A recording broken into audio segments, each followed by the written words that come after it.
For many years, Abraham waited for the promise of God, and when all hope seemed gone, Isaac was born, the child of laughter, the miracle son. Isaac was more than a son, he carried the covenant of God, the future of nations rested upon him. But then, God called Abraham once again, not to receive a promise, but to surrender one, and God said, "Abraham," and he answered, "Here I am. Take now your son, your only son Isaac, the son whom you love, and offer him as a sacrifice." Night grew silent, and Abraham carried the weight of the command alone. Early the next morning, Abraham rose, and prepared for the journey. For 3 days, they journeyed toward Mount Moriah. With every step, the test became heavier. Then Abraham saw the mountain afar off, the place God had chosen.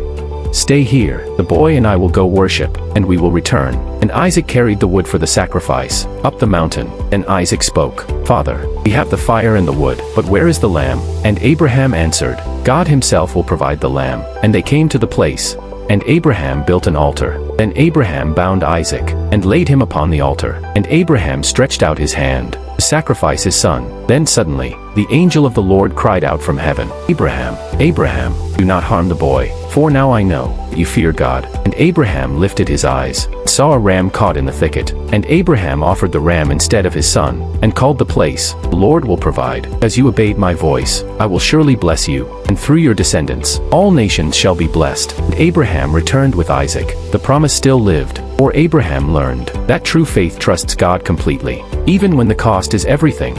True faith is trusting God, even when we do not understand his plans. Abraham waited many years for Isaac, the promised son he loved deeply. And yet, when God tested his faith, he was willing to surrender even the thing most precious to him. This story teaches us that obedience to God sometimes requires sacrifice. There will be moments in life when faith becomes difficult, when fear speaks louder than hope, and when the path ahead makes no sense. But Abraham chose obedience over fear, and because of that faith, he discovered that God is both faithful and merciful. The story of Isaac also reminds us that God always provides. At the very moment Abraham thought all hope was lost, God made a way. So when life tests your faith, trust the God who sees beyond what you can see. For the same God who provided a ram on the mountain, still provides for his people today. And sometimes, the greatest blessings come after the greatest tests.